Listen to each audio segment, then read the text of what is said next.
এটা সেটিং করে দাও না টিয়া 20 লাখ লই যাই মাত্র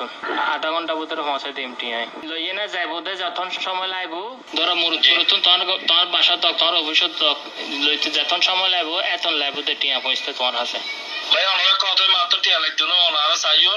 আর মানে হতে তোমার কই দেখি আই এতাইন প্রশাসনিক জোরের ভিতর আই ফকল কিভাবে সারিন হয়তোবা তুই রিয়ালাইজ করতে লাগবো ঠিক আছে তো ভাইয়া রিয়ালাইজ করতে চল না তো এতাইন যত তোর পর প্রশাসনিক একতরফাভাবে আর বিরুদ্ধে না জি ভাইয়া এতাইন ফয় স্টোনের পরে ফকল এতাইন স্টোনের পরে ফয় গণের বাইরের কানে এতাইন কি সোনার পরে কেন বাসি আছে দে আই অ্যারেস্ট করে দিবে অ্যারেস্ট করে দে ফায়দা না অ্যারেস্ট দিয়ে কি হইব এন্ড 3 মাস বাদ আবার বাইরে যাবে কি মুরত পুরানো জিও তানো আনিয়ে বয় দিবে ইয়ত আছে হাজে যাইলে গো টিয়া 20 লাখ আই তোরে গিফট হই জমদা কিছু তো গাড়ি হইলে গাড়ি লই দিম 20 লাখ টিয়া দি জিন হইয়েন ঠিক আছে চলে ভাইয়া আই ব্যাক কিছু সো জোহরি তারি মুনাফিক আইসো এটা আমার আইনি ওর নাম দিব এটা রে আই ফ্যান ফরন শিখাই দি বুঝছো না এটা কি হামারি নাই জানি এটা যে এদু ফা মরিল এদু ফাইতাল যদি মরিল ইতে উগ্র ফুয়ারো ইতে আজ পর্যন্ত ফ্যামিলি ইতে নসা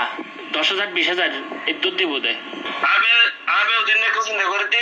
এসো মধ্যে যদি আই ফো মারা যেতাম তোর বিয়ে যে যেভাবে নাচর তুই আর মরে গেলে নাচছি ধরে আর তুই স্বাভাবিক আর একটা বউর 10 বউরে 15 করে সঙ্গে কিনে দেওয়ার মাঝে যে অবস্থা অবস্থায় আত্ম 2 লাখ টাকা লাগিয়ে ওলা মেয়েদের সঙ্গে আই ক্রেমের জেলকে টেন্ডা মারা আর এটা সালা লাগুলি জেলকে ভরি সিটিএসবি ক্লিয়ার সিটিএসবি আজ যদি ক্লিয়ার হতো এটা আলাদা বেরিয়ে নেবে তো জেলকে তো সই বেশি হারাপ এটা ভাইয়া আসলে ভাইয়া এটা যাইলে ওয়াল্লাহ হইতে বেশি হারাপ আর বুঝির ভাইয়া একবার 30-15 শরীফ আর দেও তেজুম হারাপ তুই গরম মানুষ গরম চলে আইও মরুতুর বদরাত জেতাং গিয়া লাগে এতাইন সমস্যা নাই আর ফুয়াশাল লইয়ে না যে মন হয় হর তুই ফুয়াশাল তা হ মোটামুটি তোমার পাওয়ার আরো শক্ত হইব ঠিক আছে না এতে ইতার ঘটনা হওয়ার পরে আর হন চিটাঙা তার হন ঘটনা নাই শুধু পয়সা আমায় গেলে